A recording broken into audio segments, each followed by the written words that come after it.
Hey, what's going on? This is Robin Williams from therealrobinwilliams.com. Welcome to this video, and I teach internet marketers and home business owners how to get more leads and sales online using the power of the internet.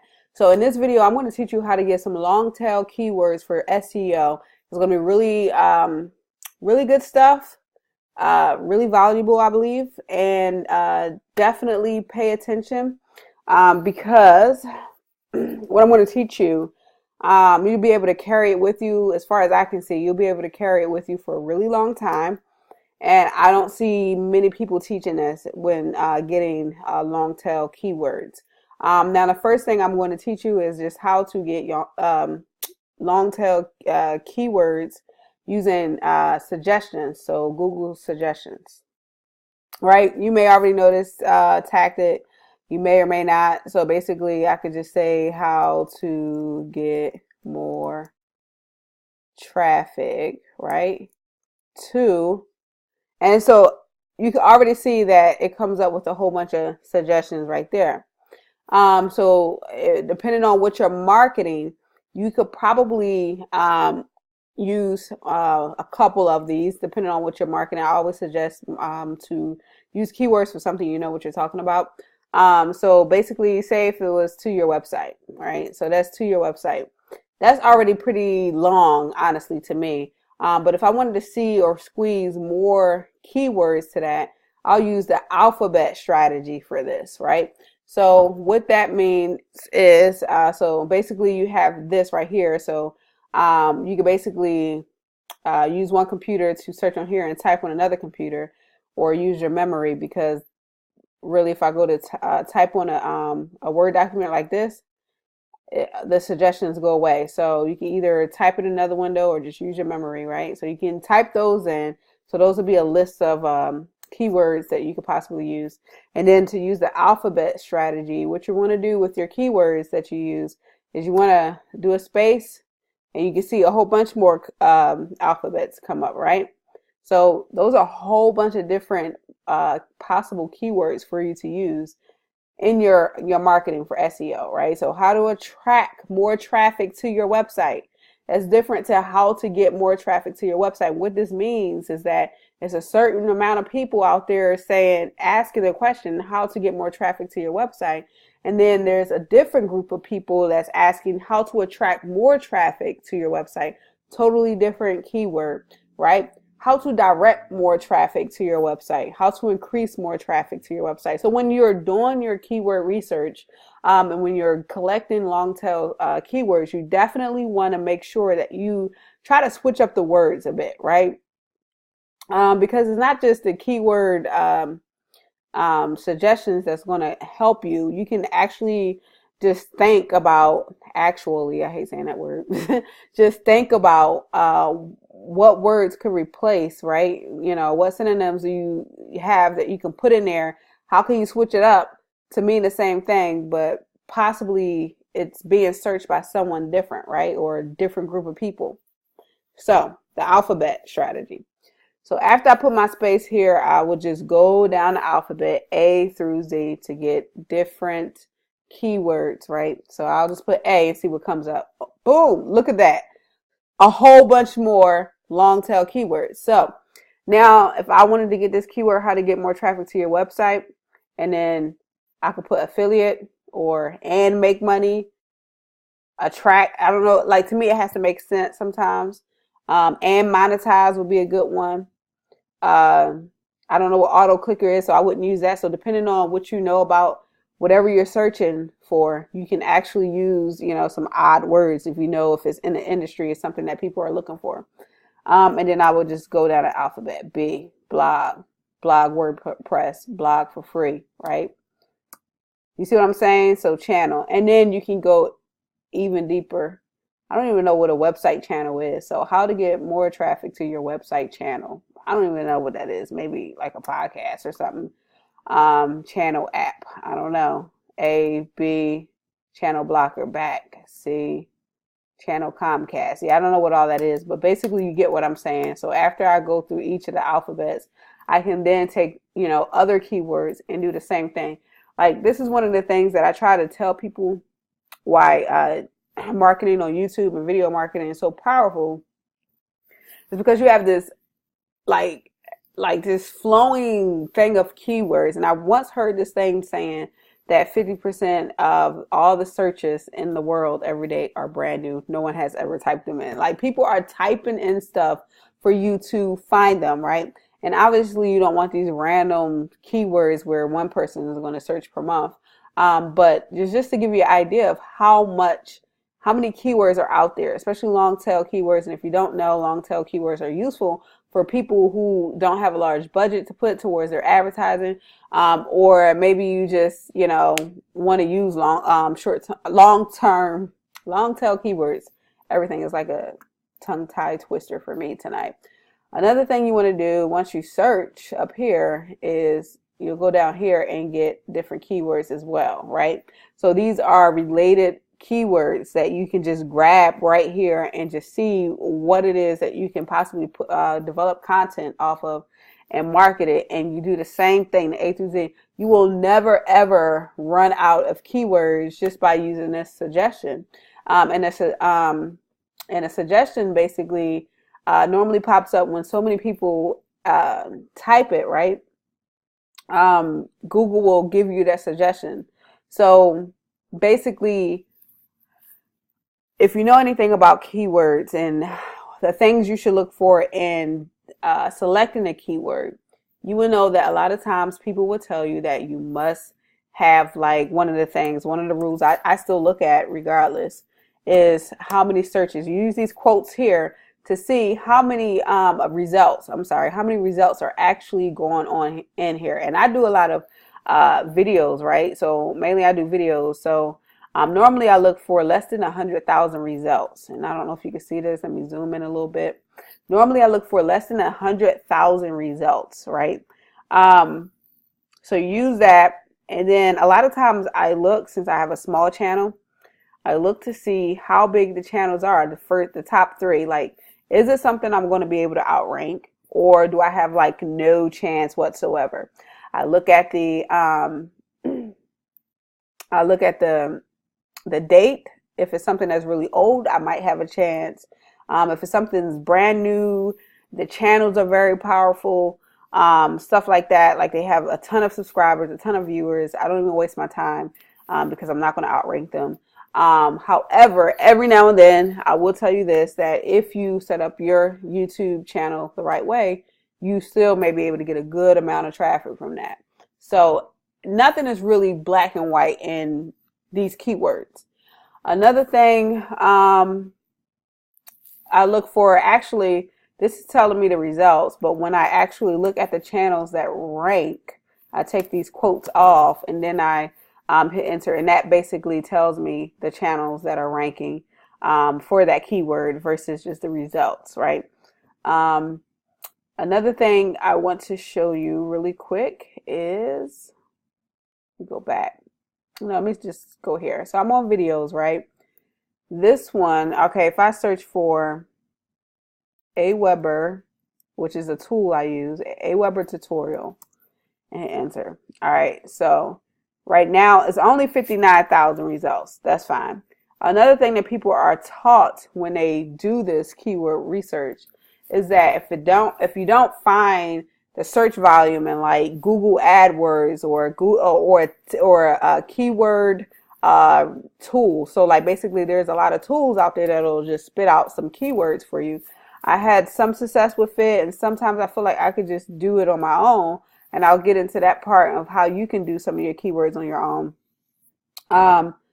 But they'll tell you, like, if it doesn't have 100 searches or more a month, then don't rank for it. They'll also probably, some people will go up to like 500 to 1,000 searches. So they'll say if it don't have 500 to 1,000 searches per month, don't go for it. And this is one of the things that I disagree with. I think you have to use common sense. I think you have to put yourself in the place of your your targeted prospect, whoever you're trying to reach. Hopefully you have a target, but you want to put yourself in that place so that you can think like that person, because none of these tools really are perfect. None of them are black and white. I think one of the best things you can do for your business is basically put yourself in the prospect's seat and ask yourself, what is it that that prospect is struggling with? What is that? What is it that that prospect will be looking to learn? What is it that that prospect needs to solve? What solutions do they need in their business? What tools are they using that they could be having trouble with? You know, what tutorials should they be watching? Just ask yourself so many different types of questions. And one of the things I did when I ranked for this video right here was I just shot a video that was needed for a group that I had. So it's people in business, and that's in business, it's in one of my groups, and they wanted an Aweber tutorial. So I shot the Aweber tutorial. And I noticed that when I went to the Aweber company site, their videos sucked, right? And I noticed when I went online, everything was so old. You see, this video here was 2010, 2013. A lot of the stuff just doesn't, you know, look the same inside of Aweber anymore, like from back then. I was with Aweber for a long time. So I was like, you know, I don't know if this video will rank, but I feel like there's a need for people to have a good Aweber tutorial. They're not getting it within the system. And there were some tutorials in there. It just wasn't an all-inclusive. It was like you had to search so much. It was just people don't like to do all this extra stuff. So I said, well, let me go ahead and see if this ranks, right? So I think what happened was, one, it was updated. Like I said, you want to look at the date of the last video. It doesn't mean you won't rank if it's a more recent video, but it's a good indicator that, hey, we need some new content for this, right?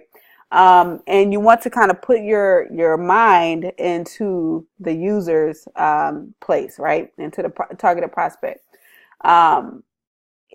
If you have something similar, like you want to build up your account and you have something very similar to your market or similar enough that you don't mind putting on your video marketing or your blog marketing, definitely put that out there too, because sometimes we have these needs and wants and no one can solve them for us, or it's hard for us to find it online, and you could be that person to give it to them. So what I did with this Aweber tutorial, I uploaded it back in April 2017. As of today, it's February 4th, 2018, right? So almost a year ago. I put a video on here. I applied my SEO to this, and it basically allowed me to get over 3,700 views, right? Over 3,700 views just from this one video. Some 48 likes, and then leads come from this, right? And I think I even got a sale from this video. So basically, you want to just kind of strip away all that you must do this and kind of be human about this. Be human about your keywords. Another one that I did was, I'll just go to, I don't remember the keyword that I'm ranking for. So I'll just go to my channel real quick. But this was something I was struggling with, and it's not on top of the line. It's not top of the line, you know, my keyword search, but it's bringing in enough views that I may have some folks that will be interested in making money online. So, and I felt like I struggled so much to find the answer that somebody has to be out here looking for this. So what I did was, how do I search my... And you could do this. You could take a look in your business. You could see what frustrates you. You could solve the problem, and you could put the video on there. And if I could just find out, let me just go to, should I just go to my channel? Goodness gracious, I feel lost in the sauce right now. All right, hold on. Let me just go. What is this? No, I don't want to do this. Let's just go to YouTube. Sorry about that, guys. Let me go to my channel, and I'm gonna just go to let's see, videos, and sort by most popular. And so this was one video that I was frustrated with my iPhone, and like the iPhone company, Apple, they have a little fix to on the newer ones, but this was an older one, right? So I shot this over about a year ago. And the issue I was having is I couldn't select all my pictures. It was so annoying to just like select it one at a time. Like I had over 1,000 pictures in there. And so I accidentally solved the issue. You know, I believe in reticular activating system and all that stuff. And then when I solved the issue, I quickly shot a video, real quick videos. You can see it's about 3 minutes long right here. And it got me over 27,000 views, right? Just for that video. It could be the same for you and whatever you're marketing, right? You could be marketing something and, you know, you could think of ways like tutorials. You know, what are the people frustrated with? You can chunk down, and that's something I did with this Aweber video. So I shot an entire Aweber video and I put timestamps in there, meaning somebody can go into this video and they can look for what they want help with. Like maybe they want to build a list and they can put the timestamps. So in order for you to find more keywords, you can simply chunk down your video, especially if it's a video that performs very well and you have room to chunk down, meaning you can segment and pick apart that video. So let me show you a little bit about what I mean. So another video that is getting a decent amount of views. It's only 211 views, but it's a lot for, you know, a small channel. It was 5 months ago, so maybe in a year it'll have about 400 something views. And I figured if people didn't have the right tutorials for just the whole Aweber training, how about I give a tutorial and chunk it down? So I did confirmed opt-in, right, for Aweber. I did a list for Aweber, and I kind of just put it out there knowing that, you know, this might not get that many views. I knew that it might not get that many views, but I figured if people are looking for the whole training, they might just want to get that little meat of it. Like, you know, I just want to know how to remove my unsubscribers. I just want to know how to turn off my confirmed opt-in, right? And so out of those videos that I chunked down, the chunk down ones, this one was one of the top performing ones, which was how to turn off the confirmed opt-ins. And the other ones didn't perform that well, but to me, it is worth it if you get leads or sales from those videos, right? It seemed like they didn't rank that much at all, so I'm not getting to them yet. So it was kind of a gamble for that. However, I went off of the performance of that Aweber. So definitely take a look at the A through Z, you know, concept. You know, put your long tail keyword in there, A through Z. You can do the little research that I told you what to do. Basically, look at the date of the videos or whatever, the date of the content that was ranking. Look at who you're going up against, because there's no sense of going up against somebody, you know, the big giants. If they're all taking over the first page, you just find another keyword, because you have an unlimited flow of keywords that you can find in any business. And if you need help on ranking your videos, on how to do SEO keyword research, or building your internet marketing business from home, definitely click on the link in the description of this video so that you can just start going out there, you know, doing a daily or weekly strategy for your videos, and market your business from home. And there's also other training on how to make more income from home. So definitely click on that link in the description of this video, and I'll see you on the top.